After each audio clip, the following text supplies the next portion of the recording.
Our first speaker is Gabrielle Tanksley presenting her talk. Right on, give her some love, that's okay.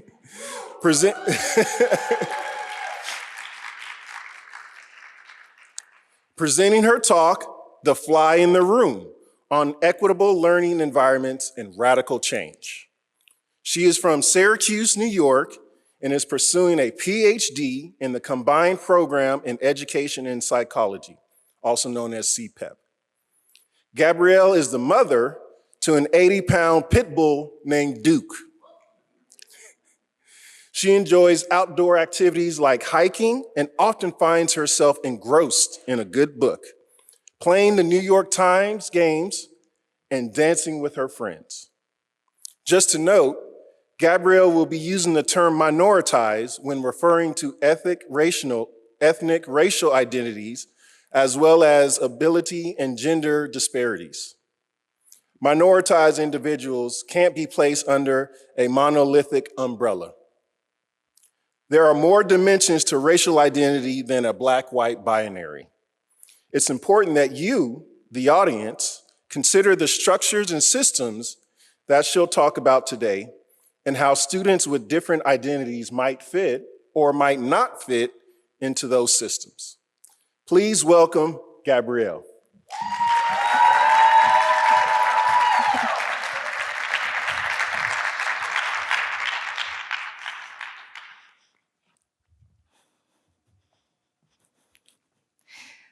I want you all to think of your favorite classroom.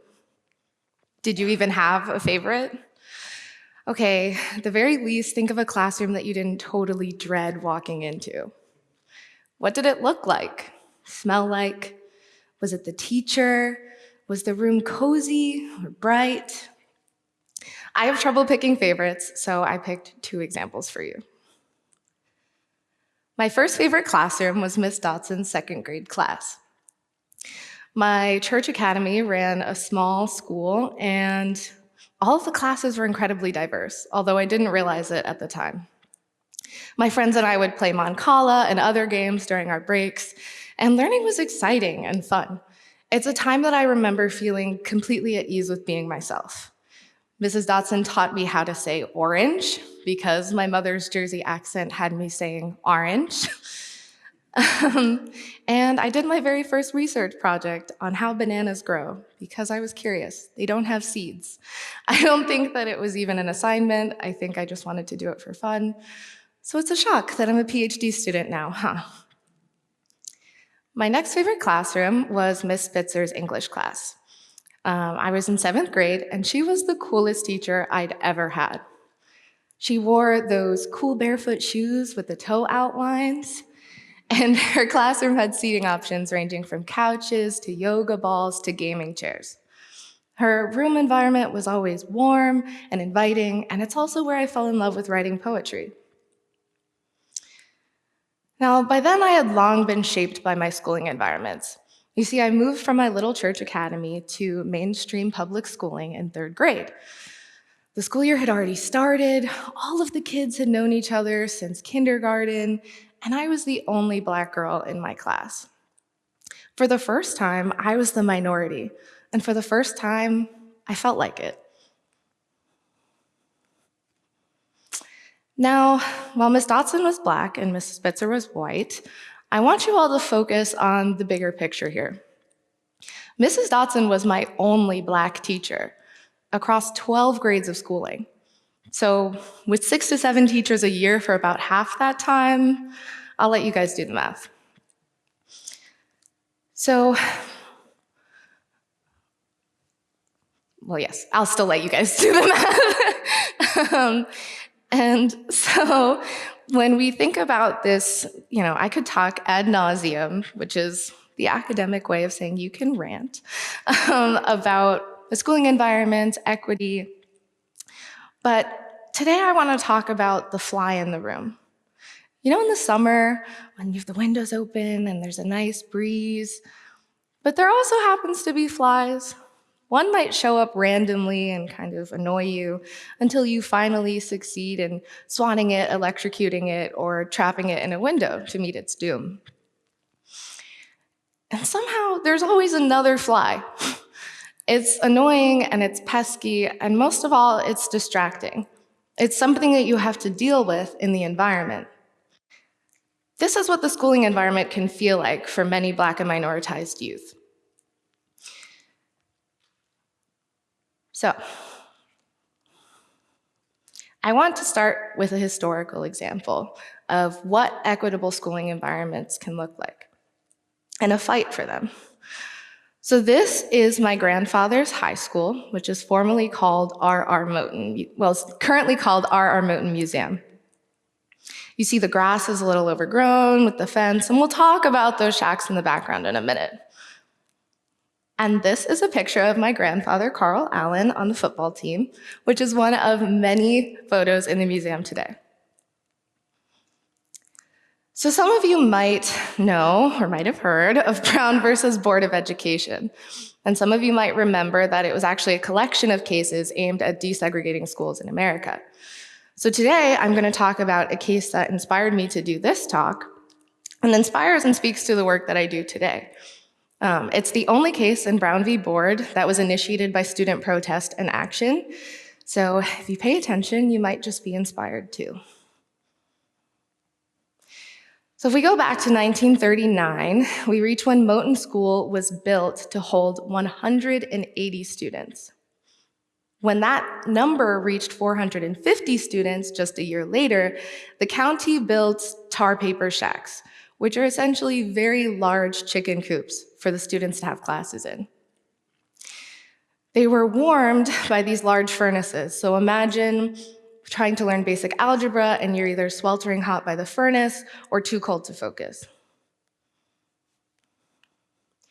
Additionally, buses were passed down by the county and rarely maintained, so they would break down very often. This neglect for student well-being and Black student life led to tragic losses when a bus failed before an oncoming train.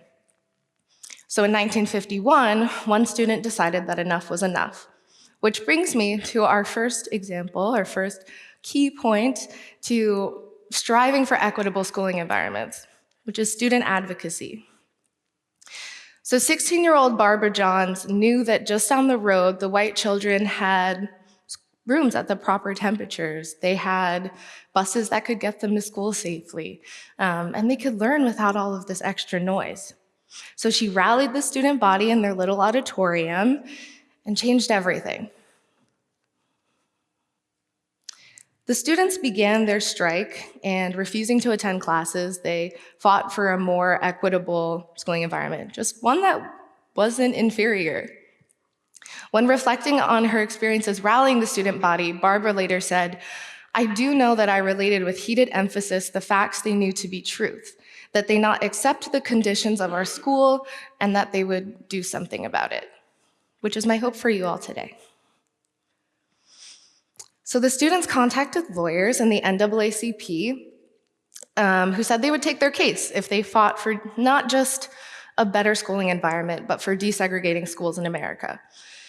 And so the students, with their parents' approval, some of them became a part of the Davis versus County case.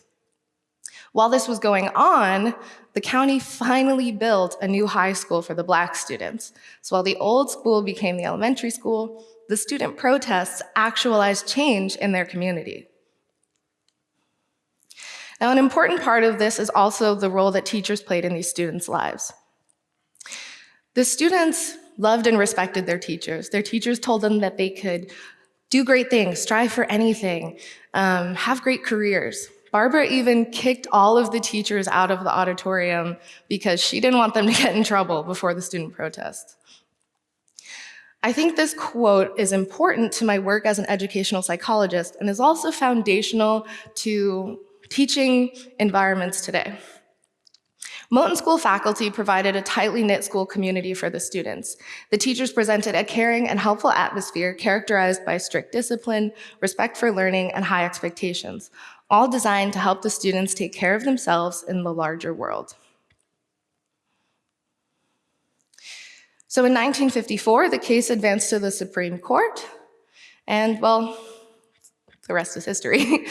I definitely recommend that you guys visit the Robert Russell Museum and MotonSchoolStory.org websites. They have a very fascinating in-depth timeline. And if you're ever in Farmville, Virginia, you should definitely visit. Now, the last key aspect of striving for equitable schooling environments that I think this story emanates is the role of community. The students were not alone in their protest and in the consequences that followed. So the community was showing up to meetings, to rallies, and long after Brown v. Board of Education, when the county decided to shut out Black students entirely, to close all schools and open private schools for the white children, it was the community that again banded together to sustain, to ensure the education of their children and to support one another. So where does this leave us now? When should we be satisfied with the schooling of our children? And how do we help minoritized children? Well, surely our students aren't still learning in chicken coop shacks, but they are still in environments that are antithetical to their learning.